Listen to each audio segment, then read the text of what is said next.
Νομίζω ότι μπορούμε να ξεκινήσουμε.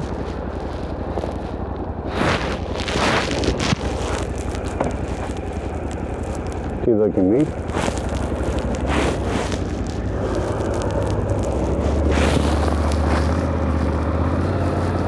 Με μία βόλτα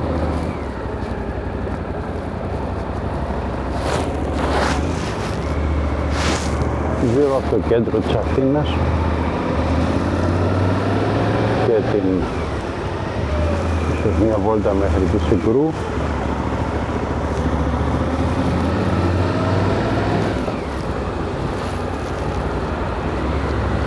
Είναι ένα μοίρασμα μιας οδηγικής εμπειρίας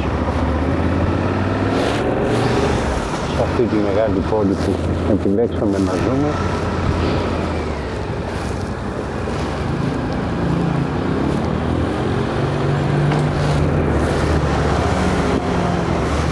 Η μοτοσυκλέτα αποτελεί αναπόσπαστο κομμάτι της ζωής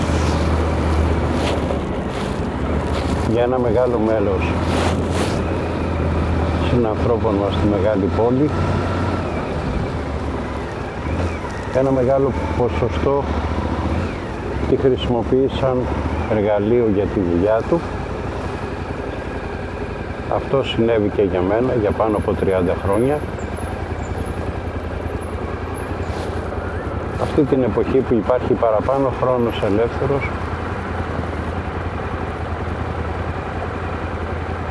υπάρχει η δυνατότητα να πούμε ότι η μοτοσυκλέτα εξυπηρετεί και το κομμάτι της αναψυχής.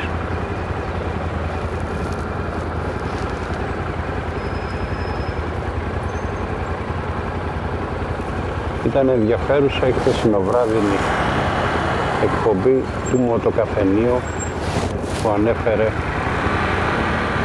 τη σχέση με τη μοτοσυκλέτα, τα 70's και τα 80's, αν για το σήμερα αποτελούν νοσταλγία και πώς οι σημερινοί αναβάτες βλέπουν το αγαπημένο μας χόμπι.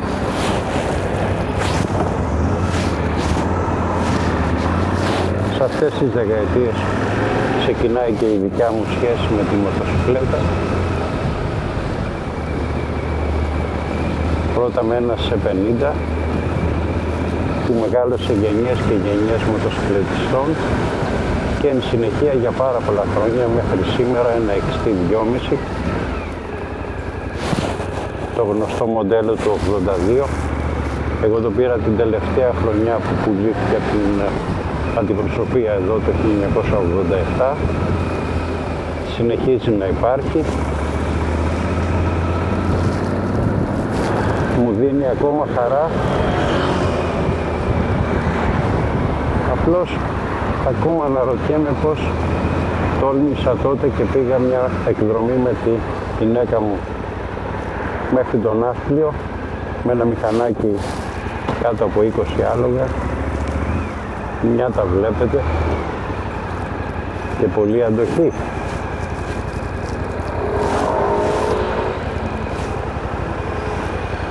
Η πόλη μας 6 και 4 είναι, έχει αρκετό τράφικ. Για να δούμε εδώ τι θα γίνει. Ευχαριστώ. Όταν βλέπεις αμάξι με σιάρα χωρίς λόγο τοποθετημένη, δεν περιμένεις καλή οδηγική συμπεριφορά, αλλά θα αφήσουμε τους αφορισμούς τώρα.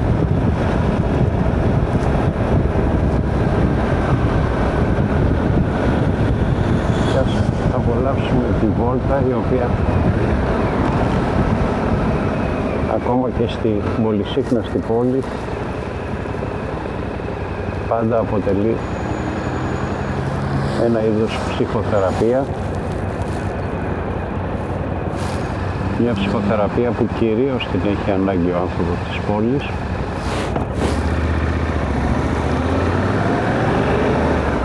Και αν ήθελα να πω αυτοκριτικά, ενώ είμαι πάνω σε μοτοσυκλέτες του 1983. Τα τελευταία μόλις χρόνια ανακάλυψα αυτή τη πλευρά του μοτοσυκλετισμού, ενώ έχω κάνει κυριολεκτικά εκατοντάδες χιλιάδες χιλιόμετρα κατά βάση μέσα σε αυτό εδώ το λεκανοπέδιο.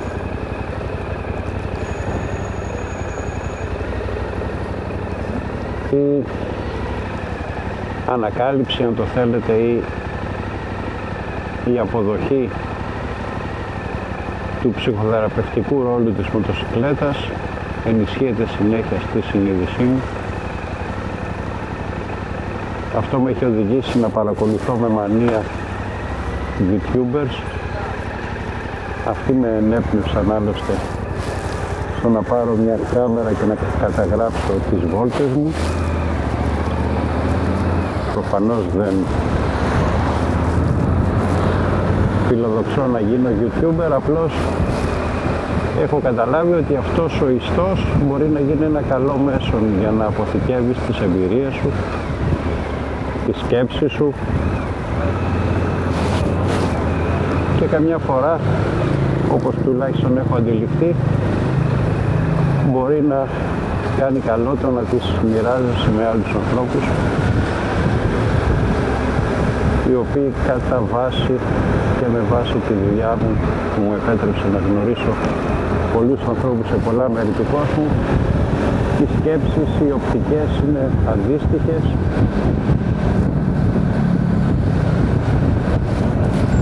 Πόσο μάλλον μια εποχή σαν τη σημερινή που ζούμε, που είναι δύσκολη. Τα πράγματα έχουν γίνει σύνθετα. Μπορεί κάποιος βέβαια να πει ότι ποτέ δεν ήταν και εύκολα, αλλά ίσως και με τα πολεμικά οι γενιές οι δικές μας να ζήσανε λίγο πιο ξένιαστα, αφού η φρίκη του Δευτέρου Παγκοσμίου Πολέμου έδωσε τον απαραίτητο χρόνο στις γενιές τις επόμενες να ανοικοδομήσουν αυτό που λέμε πλανήτη, να προοδεύσουν και να φτάσουμε να οδηγάμε εξαιρετικά μηχανάκια σαν το δικό μου αυτή τη στιγμή, το Vestrom το 800, το οποίο είναι ένα εξαιρετικό μηχανάκι, το έχω ένα χρόνο, έχω κάνει 14.000 χιλιόμετρα. Θα έλεγα εξυπηρετεί την κάθε ανάγκη που έχω μοτοσυκλετιστικά. Δεν κάνει τίποτα τέλεια, αλλά θα κάνει όλα αρκετά καλά.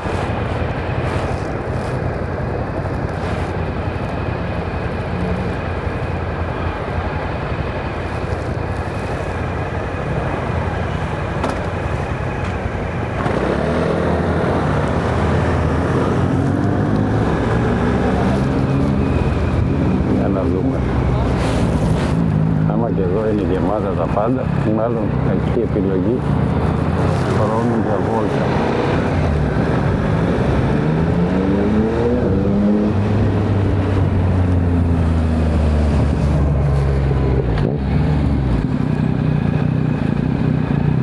Εδώ λίγο πιο κάτω θα δούμε σε λίγο το Κάνι Μάρμαρο.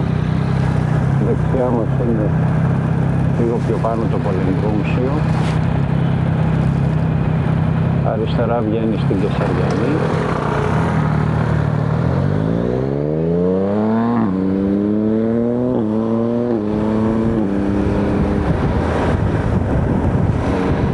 Εδώ δεξιά το κτίριο είναι το Οδείο Αθηνών.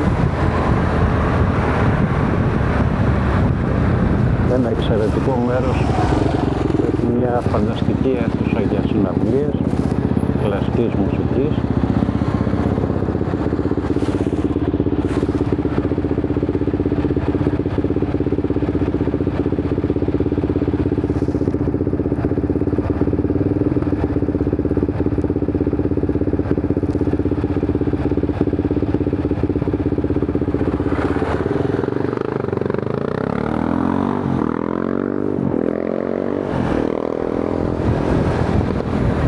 Κινούμαστε στο λεωφοριόδρομο, η ταβέλα μπροστά δείχνει ότι επιτρέπονται μοτοσυκλέτες. Στα φόρουμ διαβάζουμε ότι δεν πραγματικότητα δείχνει ότι κινούμαστε άπαντες στους λεωφορειόδρομους. Θα δείξει. Αριστερά μας λοιπόν σε λίγο θα δούμε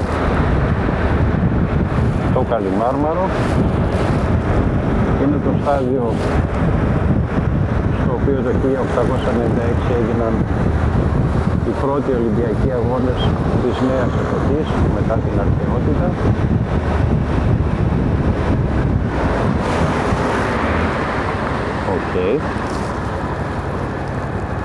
Οι φήμες λένε ότι εδώ είναι γεμάτο κάμερες, μάλλον τη βλέπω μπροστά μου. Τώρα. Δεν υπάρχει χώρος για λάθη οδηγικά. Αν ισχύουν αυτά που λένε τα μέσα ενημέρωσης. Εδώ είναι το δρομάκι που έχει γίνει πολύ φασαρία, γιατί με το κλείσιμο του έχει μπλοκαριστεί κατά πολύ η κίνηση στο κέντρο της Αθήνας. Τώρα λένε θα αποδώσουν μια λωρίδα, να δούμε.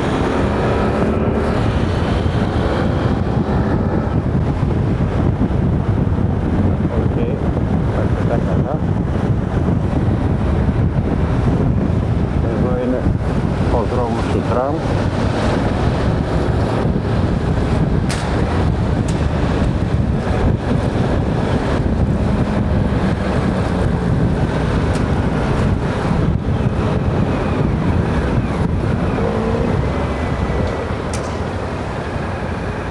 Εδώ είναι η περιοχή που λέγεται Στήλη Ολυμπίου Διός. Είναι δεξιά πίσω από τα αυτοφράκτης. Είναι τα αρχαία.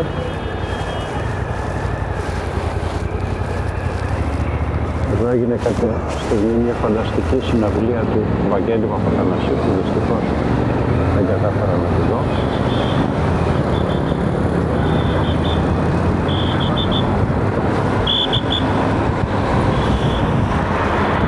Και σιγά σιγά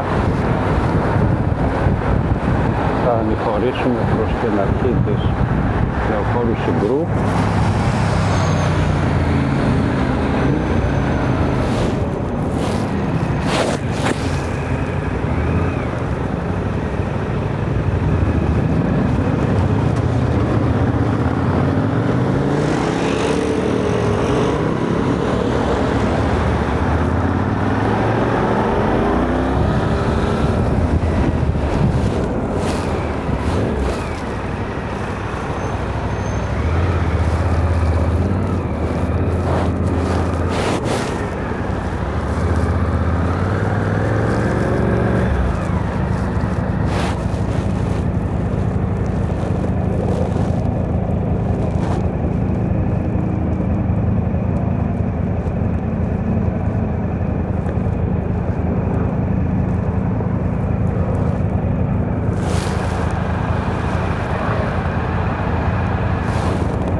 Ελπίζω τόση ώρα η κάμερα να μην δείχνει το ρεζερβουάρ της μοτοσυκλέτας.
είμαστε λίγο δύσκολα εδώ.